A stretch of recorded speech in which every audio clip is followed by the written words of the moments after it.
नमस्कार। जगत गुरु भगवान श्री कृष्ण जी के चरणों में कृतज्ञतापूर्वक वंदन करता हूँ। सनातन संस्था एवं हिंदू जनजागृति समिति की ओर से धर्म संवाद के इस विशेष कार्यक्रम में मैं कार्तिक सालुंके आप सभी का हार्दिक स्वागत करता हूँ। बंधुओं, धर्म संवाद की इस कार्यक्रम में हमने धर्म विज्ञान यह नई मालिका प्रारंभ की है। इसमें हमने हमारी प्राचीन भारत की जो शिक्षा व्यवस्था थी इसके बारे में हमने कल जानकर लिया। इसका उद्देश्य यही है कि जो आधुनिक शिक्षा पद्धति है उसकी तुलना में हमारी प्राचीन गुरुकुल शिक्षा व्यवस्था कितनी प्रगत थी, ये अगर हम जानकर लेते हैं तो निश्चित रूप से हम सभी का स्वाभिमान भी बढ़ेगा। इस उद्देश्य से ही यह मालिका हमने प्रारंभ की है। कल हमने विविध विषय समझ कर लिए। हमारी गुरुकुल शिक्षा व्यवस्था का उद्देश्य क्या था, ये हमने संक्षिप्त में जानकर लिया। आज भी हम अधिक जानकारी इस विषय में लेने वाले हैं।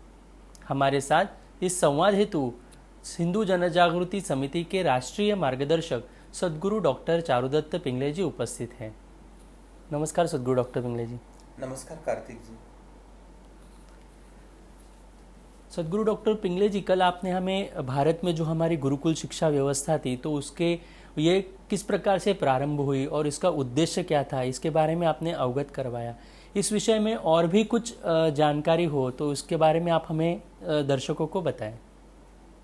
जी कार्तिक जी, गुरुकुलों का आज हम सामाजिक तथा विद्यार्थियों के जो कौशल है उसके वृद्धि के संदर्भ में क्या क्या योजनाएं होती थी उसके संदर्भ में आज हम जान लेंगे।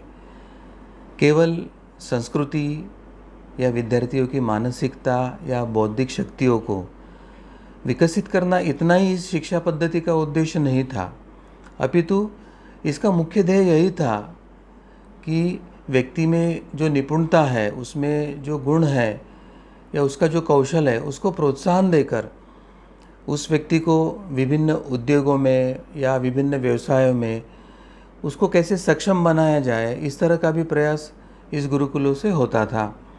और मुख्यतः भारतीय समाज ने श्रम विभाजन का सिद्धांत स्वीकार किया था।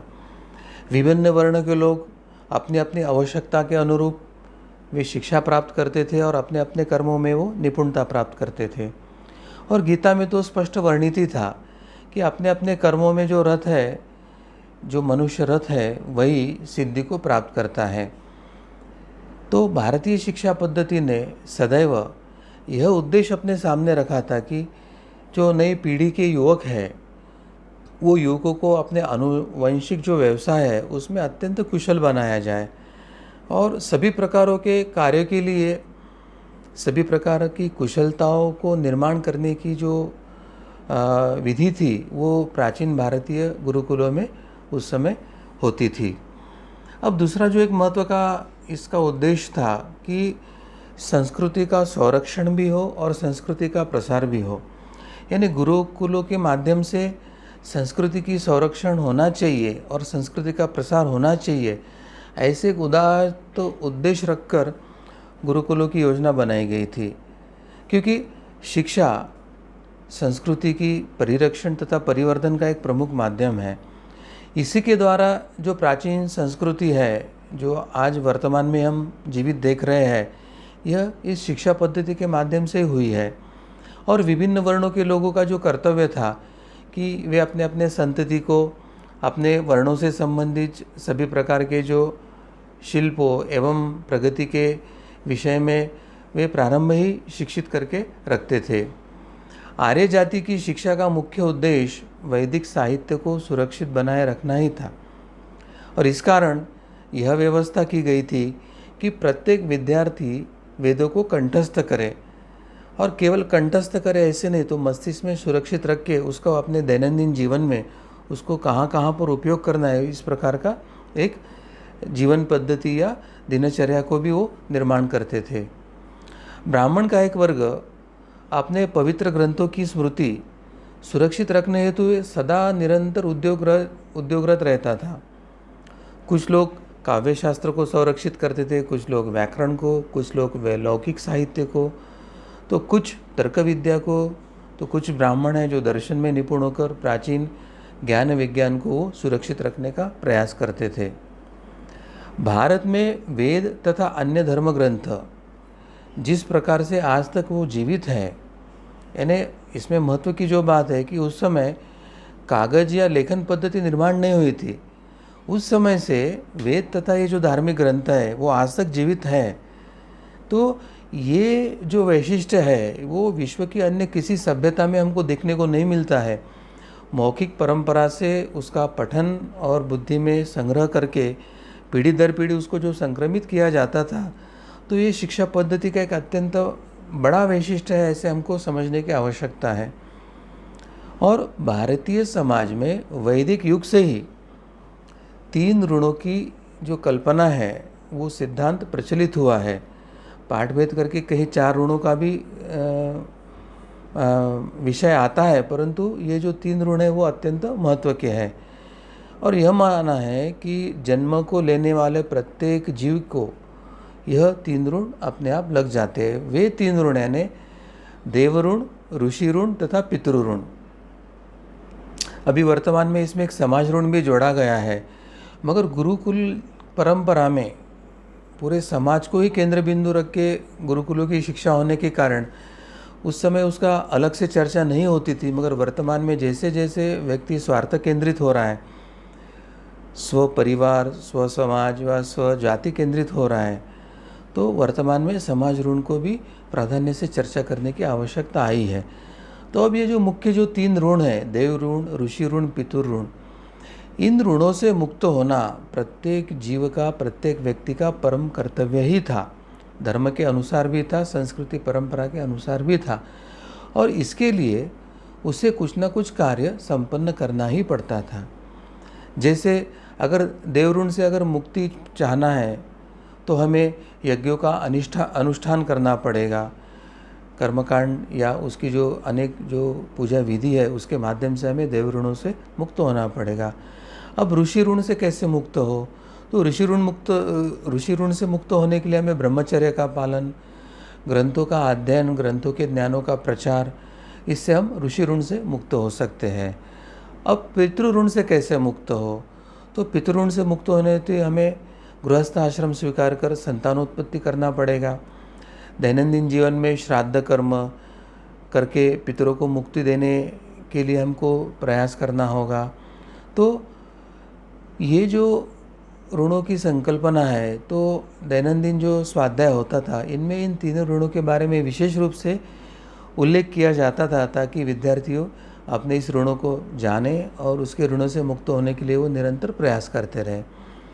स्वाध्याय में प्रत्येक व्यक्ति से यही आशा की जाती थी कि वह विद्यार्थी जीवन में जो पाठ पढ़ाए हैं उन पाठों का कम से कम एक भाग प्रतिदिन वो पुनरावृत्ति करे अपने जीवन में, यानी उसका निरंतर स्मरण करे, पठन करे, पुनरावृत्ति करे। पुनरावर्तन के कारण वह स्मृति उसकी निरंतर जागरूक रहती थी और शिक्षा प्राप्त करने के बाद वो निरंतर शिक्षा के प्रति वो सजग रहता था। तथा इसके साथ यह भी विधान किया था कि प्रातःकालीन प्रार्थनाओं में पूर्वकालिक जो हमारे मनीषी थे, ऋषि मुनि थे या समाज के एक पथदर्शक लोग थे, उनके प्रति हमने प्रतिदिन कृतज्ञता व्यक्त करना चाहिए। यानी इस गुरुकुल पद्धति के माध्यम से दैनंदिन जीवन की रचना ही ऐसे किया था कि उसके अपने कर्तव्यों, अपने ध्येय, अपने उद्देश्य, अपने ऋण, इस सभी के बारे में उनमें निरंतर जागृति आए। अब इसके बाद एक जो महत्व का उद्देश्य था इस शिक्षा पद्धति का, वह था व्यक्ति में एक निष्ठा का निर्माण करना तथा उसमें एक धार्मिकता का अभिनिवेश यानी संचार कायम रखना। अब भारत की जो प्राचीन संस्कृति है वो मूलतः धर्मपरायण ही रही थी, अतः शिक्षा पद्धति भी धर्म से प्रभावित ही होना अपरिहार्य ही था। परंतु इस शिक्षा पद्धति का एक प्रमुख उद्देश्यों में से एक था कि व्यक्ति के जीवन में धर्म के प्रति निष्ठा जागृत रहे, अपने परिवार, राष्ट्र या अपने ऋण या अपने मनुष्य जन्म के ध्येय के प्रति उसकी निष्ठा जागृत रहे, एवं उसमें धार्मिकता का जो भाव है वो निरंतर जागृत रहे। और इसीलिए विद्यारंभ यानी विद्या का आरंभ करने के समय जो संस्कार तथा गुरुकुल में जो निर्धारित कुछ अनुष्ठान एवं गुरुकुलों में जो प्रतिदिन नियमित प्रार्थनाएं की जाती थी, इन सब के द्वारा विद्यार्थी के मन मस्तिष्क में एक पवित्रता का एवं धार्मिकता का उदय अपने आप ही होता था। यह आध्यात्मिक भावना उसे भौतिक जीवन के आकर्षणों से विरक्त रखती थी। इसका अर्थ यह नहीं था कि वो भौतिक जीवन में प्रवेश ही नहीं करता था, वो गृहस्थ जीवन में प्रवेश ही नहीं करता था, ऐसा बिल्कुल नहीं था। तो शास्त्र के मुताबिक जो अनासक्त रह के जो कर्मयोग करना है, तो वो फलापेक्ष रहित जो कर्मयोग है उसका उस पर संस्कार हुआ करता था। तो विरक्ति की भावना जरूर विद्यार्थी में निर्माण होती थी, मगर विद्यार्थी अपने सांसारिक या पारिवारिक या गृहस्थ जीवन का त्याग नहीं करते थे। तो कुछ विद्यार्थी सांसारिक जीवन का त्याग करके संन्यास ग्रहण करने के लिए भी उद्युक्त होते थे, ये भी उतना ही सत्य है। तो वैदिक युग में भी कुछ लोग आजीवन ब्रह्मचार्य का पालन उस समय भी करते थे, परंतु उस समय अधिकांश जो विद्याध्ययन करने वाले विद्यार्थी थे वे गुरुकुल से निकलने के पश्चात गृहस्थ आश्रम का ही अनुसरण करते थे। प्राचीन धर्म ग्रंथों में इसे सर्वश्रेष्ठ बताया गया है, क्योंकि गृहस्थ आश्रम यह अन्य सभी आश्रमों का पोषण करता है। और इसलिए प्राचीन भारतीय शिक्षा पद्धति के उद्देश्य यह अत्यंत उच्च कोटि के थे, यह हमें ध्यान में आता है। अब शिक्षा संबंधी प्राचीन भारतीयों का दृष्टिकोण केवल आदर्शवादी ही था ऐसा नहीं है, तो उसमें अधिकांश जो उद्देश्य थे वे व्यवहारिक भी थे। बृहदारण्यकोपनिषद में यह स्पष्ट कहा गया है कि मनुष्य पितृऋण से मुक्त होने के लिए केवल संतान उत्पत्ति करने से ही नहीं होगा, अपितु इसके लिए उसे अपने पुत्र को उचित शिक्षा देने की व्यवस्था भी करनी होगी। यानी पितृऋण से मुक्त होने के लिए केवल श्राद्धादि कर्म करना इतना महत्व का था ऐसे नहीं, तो अगली पीढ़ी को शिक्षित करके उसको भी दायित्व लेने के लिए सक्षम बनाना, यह भी एक पितृऋण से मुक्त होने का माध्यम था। और यह भी कहा गया है कि माता पिता अपने बालक को ठीक समय पर शिक्षा अगर प्रदान नहीं करते तो माता पिता ही अपने बच्चों के सबसे बड़े बैरी हैं।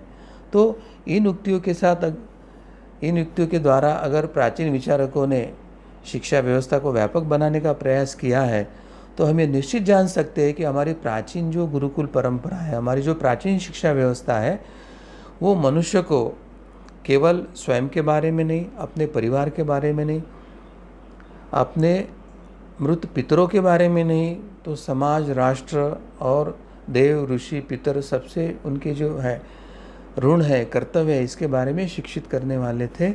और यह शिक्षा व्यवस्था सर्वोच्च और अप्रतिम थी, ऐसे मुझे लगता है कार्तिक जी।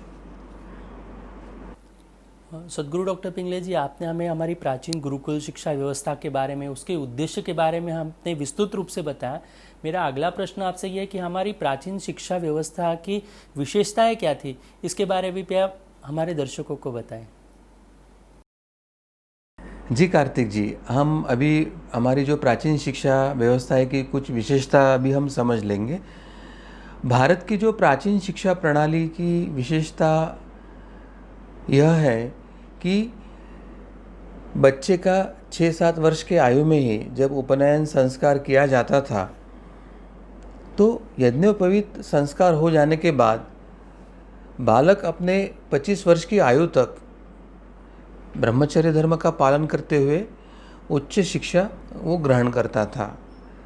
अब ज्ञान अर्जन के माध्यम से आध्यात्मिक ज्ञान प्राप्त कर जब यह बालक गृहस्थ जीवन में प्रवेश करता, अपने कर्तव्यों का पूर्णतः पालन करता और यह करते हुए वह मोक्ष प्राप्ति के पथ पर अग्रसर रहता था। विद्यार्थी गुरु के आश्रम में रहकर शिक्षा पूरी होने पर स्नातक बनता था और फिर समावर्तन संस्कार होने के उपरांत वह अपने गृहस्थ धर्म का पालन करते हुए गृहस्थी में प्रवेश करता था। विद्यार्थी काल में सभी विद्यार्थी उस समय भिक्षाटन भी करते थे। किसी भी वर्ग का विद्यार्थी हो, वह गुरु की सेवा करता ही था। अगर आश्रम के यज्ञ यागों के लिए समिधा या लकड़ियाँ लाना है, चाहे गुरु की गायों को जंगल में जाके चराना हो, इन सभी नियमों का पालन का उद्देश्य एक ही था, और वह था कि विद्यार्थियों में समानता की भावना के साथ विद्यार्थियों का शारीरिक, मानसिक तथा आध्यात्मिक चरित्र इनका विकास करना। प्राचीन काल में गुरु एवं शिष्य का संबंध अत्यंत भावात्मक ही होता था, आध्यात्मिक स्तर का ही होता था, एक पारिवारिक स्तर का भी होता था, और इसलिए उनका संबंध गुरु शिष्य जैसे पिता पुत्र का भी होता था। इसमें शिष्य क्या करता था, तो शिष्य गुरु से उठने से पहले नींद में से जागता था और फिर गुरु सो जाने के उपरांत ही वह सोने के लिए जाता था। गुरु के आश्रम में अनुशासन एवं कर्तव्यों का वह पूर्ण पालन ही करता था। विद्यार्थी चाहे धनी हो अथवा निर्धन, उसके सभी के आहार विहार तथा रहन सहन, इनमें समानता ही रखी जाती थी।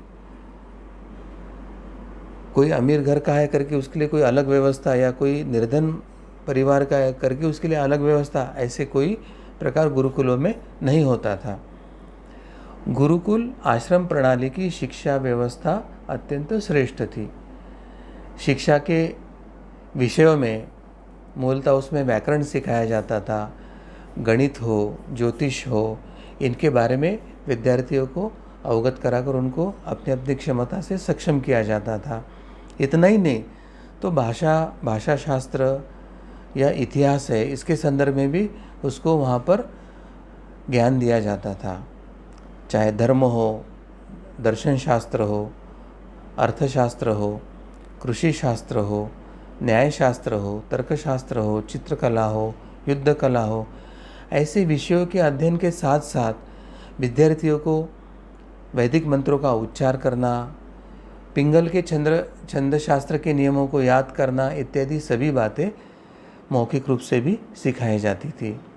और वहाँ के अध्ययन शैली की एक विशेषता यह थी कि शिष्य गुरु द्वारा जो विषय पढ़ाए जाते थे उस पर उनको व्यक्तिगत या सामूहिक स्तर पर चिंतन करना होता था, मनन करना होता था, उसके संदर्भ में तर्क करके वह विषय को निरंतर जानने की प्रक्रिया उनको करनी पड़ती थी। और इन माध्यमों से, चिंतन मनन या तर्क के माध्यम से जो शिक्षा के रहस्यात्मक एवं गूढ़ विषय होते थे, तो उसमें शिक्षकों की सहायता लेकर भी वो बार बार समझकर लेने की प्रक्रिया की जाती थी। और उस समय प्राचीन गुरुकुल परंपरा में मौखिक शिक्षा की ही प्रणाली अधिक मात्रा में प्रचलित थी। हमारे प्राचीन गुरुकुल परंपरा में मौखिक परीक्षा प्रणाली ही उस समय प्रचलित थी, और इस मौखिक परीक्षा प्रणाली में वाद विवाद, प्रश्नोत्तर द्वारा विद्यार्थियों की योग्यता एवं क्षमताओं का मूल्यांकन होता था। तो इस तरह से यह कुछ जो बातें हैं, यह शिक्षा व्यवस्था के अत्यंत वैशिष्ट्यपूर्ण बातें थी, जो उस विद्यार्थी के व्यक्तिमत्व को फूलने फलने के लिए अत्यंत अनुकूल वातावरण वहाँ होता था। उसके गुण, कौशल्य और क्षमता को वहाँ फूलने फलने के लिए विविध उपाय किए गए थे। विद्यार्थियों में गरीब अमीर या ऊंच नीच या राजघराना या अन्य सामान्य नागरिक परिवार, ऐसा कोई भेद ना रहे और सब समानता के भाव से सीखे। समान भाव में वो गुरु की सेवा करे, गुरु आश्रम या गुरुकुल की समान भाव से सेवा करे। तो ऐसे अन्य बहुत वैशिष्ट्यपूर्ण जो हमारे गुरुकुल परंपरा के वैशिष्ट्य थे वो इस तरह थे। अभी तो हम पर आरोप लगाया जाता है कि ऊंच नीच था या इस तरह का जातिगत भेदभाव वगैरह था, मगर ये तो पिछले 1000 वर्ष से जब ये मुग़लों का आक्रमण शुरू हो गया, समाज विस्थापित होने लगा, अपने प्रांतों से दूसरे प्रांतों पे स्थानांतरण शुरू हो गया, फिर मंदिर और वेदकालीन शिक्षा की व्यवस्था ध्वस्त होने लगी, और ऐसे इसमें जब आक्रांताओं के छाया क्षेत्र में जब नई व्यवस्था निर्माण होती गई और धीरे धीरे ये वर्तमान जो विषमतापूर्ण व्यवस्था निर्माण हुई, और आज तो ऐसा है कि मंदिरों में भी कोई 1000-2000 खर्च करने वालों को पहले दर्शन की सुविधा ये वर्तमान धर्मनिरपेक्ष व्यवस्था ने दिया है।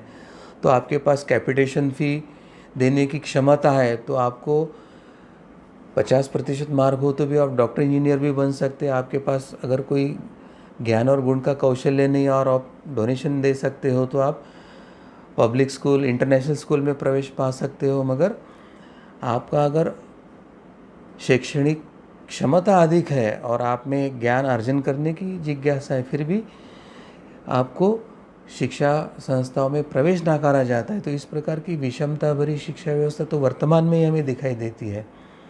तो इन सब जो त्रुटियां हैं, ये जो दोष है, इस व्यवस्था को दूर करने के लिए हमें नई शिक्षा प्रणाली लगाना आवश्यक है। भारत को एक तरह से हिंदू राष्ट्र घोषित करके धर्माधिष्ठित राज्य व्यवस्था भी लागू करने की आवश्यकता है। इन बातों को भी हमको समझकर हम सभी प्रबुद्ध जन हैं, शिक्षाविद है या राजनेता है या सरकार है, उनको हम आह्वान करेंगे कि आप एक वस्तुनिष्ठ समाज उपयोगी शिक्षा व्यवस्था को लागू करें और भारत को सही मायने में उत्कर्ष और विश्वगुरु बनने की तरफ आप अग्रसर रखिए। इतना ही था कार्तिक जी। सदगुरु डॉक्टर पिंगले जी, आपने हमें हमारी गुरुकुल शिक्षा व्यवस्था की विशेषताएं बताई, तो हमारे दर्शकों को भी बहुत जिज्ञासा है कि ये जो गुरुकुल परंपरा थी वो किस प्रकार से चलती थी। तो मेरा अगला प्रश्न आपसे यही है कि प्राचीन भारत में जो गुरुकुल द्वारा चलाई जाने वाली शिक्षा व्यवस्था थी वो किस प्रकार से होती थी, ये हमारे दर्शकों को बताएं। जी कार्तिक जी, प्राचीन शिक्षा व्यवस्था किस प्रकार की होती थी वह भी अब हम समझ लेंगे। प्राचीन भारत में शिक्षा की व्यवस्था के लिए यह गुरुकुल प्रणाली का एक विकास, एक अभिनव शिक्षा पद्धति विकसित की गई थी। विभिन्न धर्मसूत्रों में इस बात का स्पष्ट उल्लेख है कि सर्वप्रथम माता ही बच्चे की श्रेष्ठ गुरु है, क्योंकि बच्चा जब छोटा होता है और माता जो संस्कार देती है तो वो संस्कार बच्चों के अंतर्मन में अंकित होते हैं और वो संस्कारों का बच्चे के जीवन में अत्यंत महत्वपूर्ण योगदान होता है। और इसलिए माता को बच्चे की पहली और श्रेष्ठ गुरु करके संबोधित किया गया है। अब कुछ विद्वान जो है उन्होंने पिता को भी बच्चे के शिक्षक के रूप में स्वीकार किया है। तो भले ही पिता दिन भर उपजीविका के लिए या कहीं गृहस्थी के लिए बाहर जाते आते होंगे, मगर माता पिता के एकत्रित संस्कारों के कारण ही बच्चे का एक चरित्र व्यक्तित्व निर्माण होता है। और इस उम्र में जो पारंपरिक जो परिवार से, आनुवंशिकता से या आचार विचारों से जो संस्कार बच्चों पर करना होता है वह माता पिता के ही द्वारा होते हैं। और इन संस्कारों का बच्चे के भविष्य के जीवन में अत्यंत प्रभाव होता है और इसलिए माता और पिता को गुरु के रूप में स्वीकार किया गया है। परंतु जैसे जैसे सामाजिक विकास हुआ, एक समाज व्यवस्था निर्माण होने की प्रक्रिया शुरू हुई और समाज के विविध अंग और विविध उसके प्रारूप देने का जब समय आया, वैसे वैसे शैक्षणिक संस्थाओं को स्थापित करके बच्चों को, बालकों को एक विशेष अध्ययन की व्यवस्था करने की आवश्यकता जब निर्माण हुई, उस समय यह गुरुकुल शिक्षा पद्धति का निर्माण हुआ। अब वैदिक काल में चाहे परिषद के माध्यम से हो, चाहे शाखा या चरण, इन संघों की उस समय स्थापना हुई थी। एक एक ऋषि या महर्षि सैकड़ों हजारों विद्यार्थियों को वे अपने यहाँ रखते थे और उनको जो आवश्यक है जीवन यापन करने के लिए या एक समाज जीवन या राष्ट्र जीवन आदर्श करने के लिए जो शिक्षा आवश्यक होती थी, वे उन्हें शिक्षा प्रदान करते थे। अब उस समय कागज़ का आविष्कार भी नहीं हुआ था, इसलिए उस समय कोई पुस्तक या सिलेबस बना के शिक्षा देने का कोई प्रश्न ही नहीं उठता था। उस समय सब प्रकार की जो शिक्षा थी वो आचार्य, गुरु मौखिक रूप से ही विद्यार्थियों को देते थे। और इसलिए उस समय विद्यार्थी जो कुछ पढ़ते थे तो उन्हें वह जन्म भर के लिए स्मरण हो, वो स्मरण शक्ति में बना रहे, इस तरह से वे उनको सुरक्षित करना उन्हें आवश्यक होता था। आजकल क्या परिस्थिति है, वर्तमान इसमें जैसे ही साल के अंत में हमारी अंतिम परीक्षा समाप्त हो जाती है, विद्यार्थियों का पुस्तक से नाता टूट जाता है और पढ़े हुए विषय में से 3/4 तो कुछ महीनों में ही वो भुला दिया जाता है। इस प्रकार की ये जो वर्तमान शिक्षा प्रणाली है, तो उसके कारण विद्यार्थी ज्ञानवंत नहीं बन रहा है, तो वो केवल परीक्षा में गुण अर्जित करने का एक वो मशीन बन रहा है, ऐसी स्थिति अभी है। अब जो विद्यार्थी गुरु के यहाँ आकर रहकर ज्ञान प्राप्त करते थे, इन विद्यार्थियों को अंतेवासी अथवा आचार्य कुलवासी ऐसे कहा जाता था। प्राचीन व्यवस्थाकारों ने गुरु के साथ विद्यार्थी के सानिध्य का महत्व उनको समझ में आया था, यानी विद्यार्थी गुरु के पास उनके सानिध्य में उनके साथ ही रहकर अध्ययन करना कितना आवश्यक है, यह महत्व उस समय के समाज व्यवस्थापकों ने समझ लिया था और इसीलिए उन्होंने गुरुकुल का पद्धति पर बल दिया था। यानी संक्षेप में गुरुकुल पद्धति का मतलब है कि विद्यार्थी ने घर का त्याग करके गुरु के आश्रम में जाकर रहकर उनके सानिध्य में शिक्षा अर्जित करना है और शिक्षित होकर ब्रह्मचर्य व्रत का पालन करते हुए फिर गृहस्थ आश्रम के पहले उसने वापस घर जाना है। इस पद्धति को गुरुकुल पद्धति कहा जा सकता है। अब गुरु के चरित्र का तथा गुरु के आचरण का शिष्य के मस्तिष्क पर सीधा प्रभाव पड़ता है और शिष्य गुरु का निरंतर अनुकरण करता है, यह बात स्पष्ट है। जैसे बच्चा अपने माता पिता या आजू बाजू जो ज्येष्ठ व्यक्ति है उनका आचरण बचपन में करता है, उसी तरह से गुरुकुल में भी शिक्षक का जो चरित्र है, उनका आचरण है, उसका ही अनुकरण विद्यार्थी करने के कारण योग्य आदर्श होने के कारण आदर्श चरित्र या व्यक्तित्व निर्माण होने की प्रक्रिया अपने आप गुरुकुलों में होती थी। सबसे महत्व की जो बात थी कि गुरुकुलों की जो व्यवस्था थी वह अत्यंत स्वतंत्र थी तथा निःशुल्क होती थी। स्वतंत्र इस दृष्टि से कि उस पर राज्य का कोई नियंत्रण नहीं होता था, वो अपने कोई नीति या अपना सिलेबस कोई गुरुकुल पर थोपते नहीं थे, इस दृष्टि से वो स्वतंत्र थी। और निःशुल्क इसलिए थी क्योंकि प्रवेश करते समय किसी से कोई शुल्क वो नहीं लिया जाता था। समाज के शिक्षा का दायित्व उस समय जो ऋषि मुनि जो थे, हमारे तपस्वी लोग थे, उन्होंने स्वयं ही लिया था। उन्होंने कहा था कि हम समाज को शिक्षित करेंगे और इसलिए ऋषि मुनि इस गुरुकुलों का अधिकतम संचालन करते थे। और उस समय की व्यवस्था भी ऐसे थी कि तात्कालिक कोई भी राजा उस समय जो गुरुकुल होते थे उसके व्यवस्था में वो कदापि हस्तक्षेप नहीं करता था। राज्य की ओर से गुरुकुल की व्यवस्था के लिए वैसे कोई अधिकृत तौर पर प्रबंधन किया नहीं जाता था। यानी जैसे भी वर्तमान में ग्रांट मिलने के कारण राज्य का वर्चस्व ही शिक्षा व्यवस्था पे होते हैं और वो चाहते वही विचार थोपते हैं, तो उस तरह की कोई व्यवस्था प्रावधान उस समय नहीं थी। राज्य किसी भी प्रकार से गुरुकुल में हस्तक्षेप नहीं करता था, ना आर्थिक, ना जमीन देने के रूप में या अन्य कोई व्यवस्था के स्वरूप में। परंतु राजा हो या उस समय के बड़े सरदार हो या उस काल के समाज के बड़े दानी व्यक्ति हो, वे व्यक्तिगत तौर पे इन गुरुकुलों को, चाहे गौ हो, गोधन, क्योंकि उस समय तो धन का स्वरूप तो गोधन के स्वरूप में ही था, गोधन हो, चाहे वस्त्र की आवश्यकता हो, वहाँ अन्न आदि अन्य जो तत्सम जो अन्य कोई व्यवस्था है, तो उसकी व्यवस्था करने के लिए ये महानुभाव गुरुकुल को सहायता करते थे। अब महत्व का जो सूत्र अभी हम देखेंगे कि ये गुरुकुल की प्राचीनता कितनी है, या आज हम कलयुग में हैं तो द्वापर, त्रेता या सत्य, उन युगों अनुसार गुरुकुल की प्राचीनता कहाँ तक हम देख पाते हैं, तो इसके संदर्भ में भी हम अभी जानकारी लेंगे।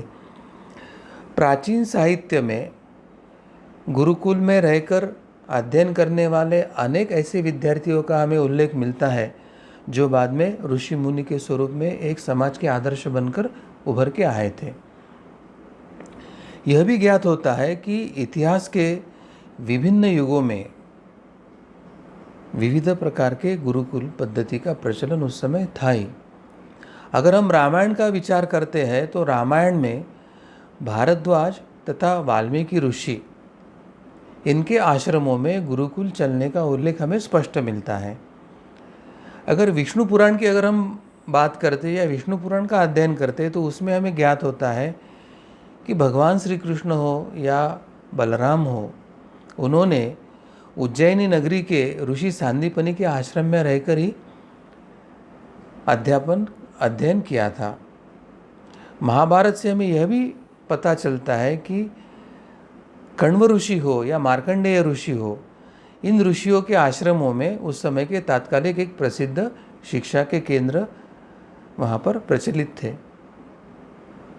मुनि दुर्वासा के आश्रम में करीब करीब 10,000 विद्यार्थी शिक्षण ग्रहण करते थे, ऐसे स्पष्ट उल्लेख हमें पता चलता है।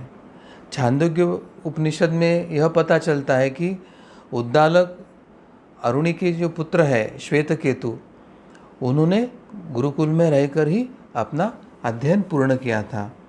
और चंद्रगुप्त मौर्य का तो हमें पता ही है, तक्षशिला के जो आचार्य थे चाणक्य, उनके साथ रहकर ही उन्होंने शिक्षा प्राप्त करके भविष्य में उन्होंने समाज का संगठन करके विदेशी आताताई और उन्मत्त राजा को शिक्षा करके उन्होंने फिर से धर्माधारित एक मौर्य साम्राज्य की स्थापना किया था। फारसी जो विद्वान है अल बेरूनी, वो जब भारत के प्रवास में आया था और भारत के प्रवास के संदर्भ में उसने जो कुछ लिखाण किया है, उससे यही पता चलता है कि पूर्व मध्य युग में जो शिक्षा प्रदान करने के निमित्त कई गुरुकुलों की जो स्थापना किया था, उसके बारे में उसने अपने लेखन में प्रचुर मात्रा में संदर्भ के साथ लिखकर रखा है। और एक गुरुकुल पद्धति के बारे में हमें क्या जानकारी चाहिए कि ये जो आश्रम थे, तो ये विविध आश्रम और उनके स्थान कहाँ कहाँ पर मिलते थे, तो उसकी भी जानकारी अभी हम करके लेंगे। तो महर्षि जो भारद्वाज का आश्रम था, वो आज जो हमारा त्रिवेणी संगम है प्रयागराज में, तो प्रयागराज का जो त्रिवेणी संगम है उसके तट पर महर्षि भारद्वाज का आश्रम था। महर्षि भारद्वाज का आश्रम यानी प्रत्यक्ष महर्षि भारद्वाज का गुरुकुल ही वहाँ पर था। और इस आश्रम में छात्रों को वेद वेदांग और शस्त्र शास्त्रों दोनों के संदर्भ में परिपूर्ण ज्ञान दिया जाता था। महर्षि वाल्मीकि का जो आश्रम है वो चित्रकूट में मंदाकिनी नदी के तट पर ही था। और महर्षि अगस्त्य का जो आश्रम है वो दक्षिण में दंडकारण्य में था। वहाँ पर शिष्य यज्ञ तथा अध्ययन दोनों किया करते थे। महर्षि अगस्त्य का अनेक प्रकार से दिव्य अस्त्रों पर उनका अधिकार था।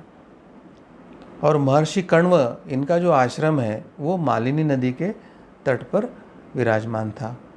और महर्षि शौनक जो ऋषि थे, उनका आश्रम नैमिषारण्य में था। तो इस प्रकार यह स्पष्ट होता है कि प्राचीन इतिहास के प्राय प्रत्येक युग में शिक्षा के लिए गुरुकुल पद्धति का प्रचलन था। समय समय पर ऋषि मुनियों ने, आचार्यों ने नदी के तटों पर बड़े बड़े आश्रमों के साथ गुरुकुलों का निर्माण किया था। वेद वेदांग नहीं तो शास्त्र शस्त्र सभी का अध्ययन उस समय गुरुकुलों में होता था। तो इस प्रकार की एक महती हमारे प्राचीन शिक्षा पद्धति गुरुकुल परंपरा की है, हमें यह समझने की आवश्यकता है। अब गुरुकुलों का स्थान कहाँ पर होता था? क्या वे शहर से नज़दीक होते थे, जंगलों में होते थे, नदी तट पे होते थे, या स्थान चुनने के बारे में उनकी क्या विचार प्रक्रिया होती थी, वह भी हम समझ के लेंगे। तो गुरुकुलों का जो स्थान है या गुरुकुलों की जो स्थापना होती थी वो प्रायः वनों, उपवनों तथा ग्राम या नगरी के आसपास की जाती थी। वनों में गुरुकुल बहुत ही कम होते थे। अब वनों में कौन से होते थे? तो अधिकतर जो दार्शनिक आचार्य थे, जिनको एकांत पसंद था, निर्जन वनों में वे निवास करने के सोचते थे और वहाँ पर उन्हें एकांत में अध्ययन करना, चिंतन करना पसंद करते थे। और साधना के लिए वो पूरक उस समय वातावरण उसको मानकर वनों में आश्रमों का स्थापना करते थे। अब जो वाल्मीकि है, सांदीपनि या कण्व आदि जो ऋषि है, इनके आश्रम वनों में ही स्थित थे और इनके यहाँ दर्शन शास्त्रों के साथ व्याकरण, ज्योतिष्य तथा नागरिक शास्त्र जो थे वह भी पढ़ाए जाते थे। परंतु अन्य जो अधिकांश गुरुकुल थे, ये जो गुरुकुल थे वो गाँव या नगरी के समीप किसी बाग या वाटिका के आसपास वो बनाए जाते थे, जिससे उन्हें एक तरह से एकांत भी मिलता था, पवित्र वातावरण भी प्राप्त होता था, और दूसरा यह था कि गांव या ग्राम शहर पास में होने के कारण उन्हें जो आश्रम हेतु, गुरुकुल हेतु जो कुछ सामग्री एकत्रित करना थी उसके संदर्भ में उनको सुविधा रहती थी। इतना ही नहीं तो वहाँ पर जो ब्रह्मचारी रहते थे तो उनको भिक्षाटन के लिए अधिक भटकना भी नहीं पड़ता था। महर्षि मनु के अनुसार जो ब्रह्मचारी लोग थे उनको किसी गुरुकुल में या अपनी जाति वाले जो परिवार थे वहाँ पर, या अपने जो कुल बांधव है यहाँ से भिक्षा की याचना नहीं करना चाहिए, ऐसे एक उन्होंने नियम बना के रखा था। और यदि भिक्षा योग्य अगर कोई दूसरा घर नहीं मिलता है तो शास्त्रों उन्होंने ऐसे लिख के रखा था कि पूर्व जहाँ उन्होंने भिक्षा मांगी है उन गृहों का त्याग करके ही अगले घरों में उन्होंने भिक्षा की याचना करनी चाहिए, ऐसा उन्होंने नियम बना के रखा था। यानी ब्रह्मचारी और सन्यासियों के लिए कितने कठोर नियम धर्मशास्त्र ने बनाए थे वो हमें समझ में आता है। अब इससे क्या स्पष्ट होता है? इससे यही स्पष्ट होता है कि गुरुकुल जो होते थे वो गांव के निकट होते थे और वहाँ पे जो ब्रह्मचारी होते थे वो स्वजातियों से भिक्षा याचना करने के लिए उन्होंने मना करके रखा था, क्योंकि याचना करने के साथ वहाँ पे पक्षपाती यानी एक मानसिक या मायावी आकर्षण वहाँ पर निर्माण हो सकता है, तथा अगर वो ब्रह्मचारी बार बार किसी के घर जाता है तो घर के प्रति उसका आकर्षण निर्माण हो सकता है, यह भी उसके साधना या ब्रह्मचारी के लिए एक भय रहता था। और इसीलिए ब्रह्मचारियों को स्वजातियों से भिक्षा याचना करने के लिए पूर्णतः निषेध करके रखा गया था। बहुधा राजा तथा सरदारों का प्रोत्साहन पाकर विद्वान पंडित उनकी सभा के ओर आकर्षित होते थे और अधिकतर यह लोग उनके राजधानी में ही बस जाते थे, जिससे वहाँ नगर के अंदर कुछ शिक्षा केंद्र निर्माण हो जाते थे। इसमें तक्षशिला, पाटलिपुत्र, कन्याकुब्ज, मिथिला, धार, तंजौर आदि अनेक गुरुकुलों या शिक्षा संस्थाओं प्रसिद्ध हैं। इस प्रकार तीर्थ स्थानों के और भी विद्वान आकृष्ट हो जाते हैं और वहाँ पर वे आश्रम स्थापन करके गुरुकुलों को स्थापित करते हैं। ऐसे उदाहरण अगर हम देखना चाहते हैं तो काशी में या कर्नाटक या महाराष्ट्र में नासिक आदि जो शिक्षा के जो केंद्र प्रसिद्ध बने हैं वह तीर्थ क्षेत्र के आसपास ही बने हुए हैं। कभी कभी राजा भी अनेक विद्वानों को आमंत्रित करके उनको दान में भूमि आदि देकर उनकी जीविका को निश्चित करके उन्हें अपने ही क्षेत्र में बसा लेते थे और उनके आश्रम तथा गुरुकुलों को वो स्थापित करने के लिए सहायता करते थे। तो ऐसे प्रकार में वहाँ एक नया गांव ही बस जाता था, तो ऐसे गांवों को तात्कालिक समय में अग्रहार कहा जाता था। इसके अतिरिक्त जो विभिन्न हिंदू संप्रदायों के स्थान हैं या मठ है, मठों के जो आचार्य हैं, इनके प्रभाव से ईसा के बाद जो दूसरी शताब्दी है उसके बाद लगभग यह जो सांप्रदायिक मठ है, आचार्यों के मठ है, यही शिक्षा के महत्वपूर्ण केंद्र बन गए थे। और इन शिक्षा केंद्रों में शंकराचार्य, रामानुजाचार्य, माधवाचार्य आदि की ये जो मठ है इन्होंने बड़ी भूमिका निभाई है। इससे तो यही हमारे समझ में आता है कि हमारे चाहे ऋषि मुनि हो, धर्माचार्य हो, वेदों के अधिकारी हो, तो यही जो लोग थे वो हमारे गुरुकुल शिक्षा परंपरा के, हमारे शिक्षा प्रणाली के वो मूल पुरुष या मूल आधार स्तंभ ही थे। हमारी शिक्षा प्रणाली जीवन में धार्मिकता, धर्म को स्थान देकर उसके साथ सहजीवन, समाज जीवन, राष्ट्र जीवन की कल्पना करके वे समाज जीवन और राष्ट्र निर्माण के कार्य में लगी हुई थी। देव ऋण, ऋषि ऋण, पितर ऋण, इन ऋणों के मुक्त होने की प्रक्रिया के साथ ही व्यक्ति का चरित्र, व्यक्ति का गृहस्थ जीवन आदर्श हो। गृहस्थ व्यक्ति तीनों आश्रमों का दायित्व लेकर समाज और राष्ट्र रक्षा निर्माण में योगदान दो। इस तरह का एक जिम्मेदार नागरिक बनने की प्रक्रिया इस गुरुकुल और शिक्षा परंपरा से निर्माण होती थी।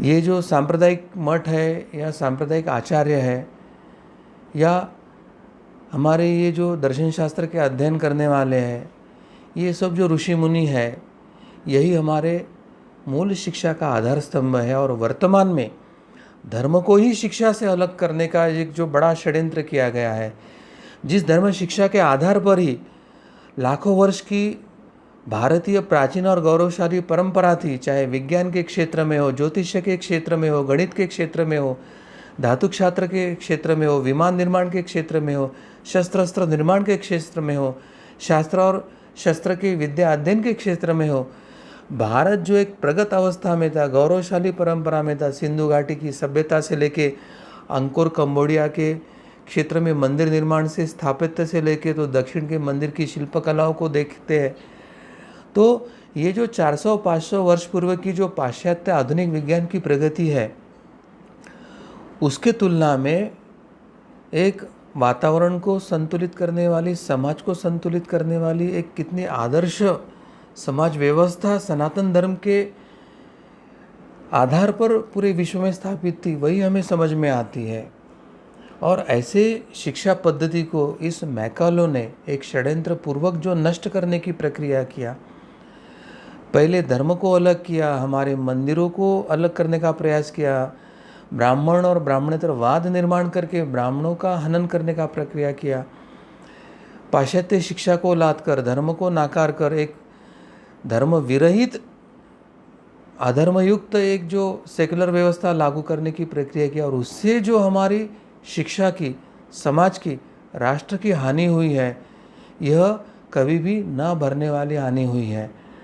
और अंग्रेज़ ने जाते समय जितना नुकसान, अंग्रेज़ यहाँ पर थे उस समय जितना नुकसान नहीं हुआ, उतना जाते समय उन्होंने भारत के काले अंग्रेज़, यानी जो पहले प्रधानमंत्री बने, उनके हाथ में सत्ता देने के बाद नाम का स्वतंत्रता थी मगर स्व नहीं, तो उन्होंने पाश्चात्य तंत्र को लागू करके देश का जो नुकसान किया, तो 70 वर्ष में ये जो नुकसान हुआ है वो कभी ना भरने वाला नुकसान हुआ है।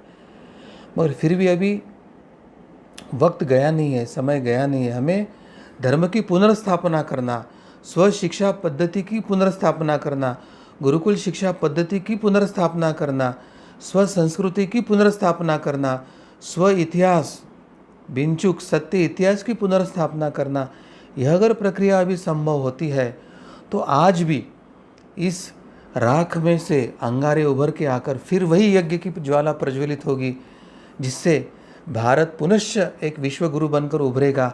भारत पुनश्च एक हिंदू राष्ट्र की पताका लेकर, एक भगवे ध्वज की पताका लेकर पूरे विश्व को ज्ञान, विज्ञान और दर्शन और धर्म की शिक्षा देकर कृण्वन्तो विश्वम आर्यम इस नाते पूरे विश्व को एक परिवार, वसुधैव कुटुंबकम मानकर फिर से वह उसी ऊंचाई तक हमारी धर्म परंपराओं को लेकर जाएगा और सही मायने में यह विश्व एक परिवार बनेगा, एक सुख, शांति और समृद्धि के मार्ग पर चलेगा।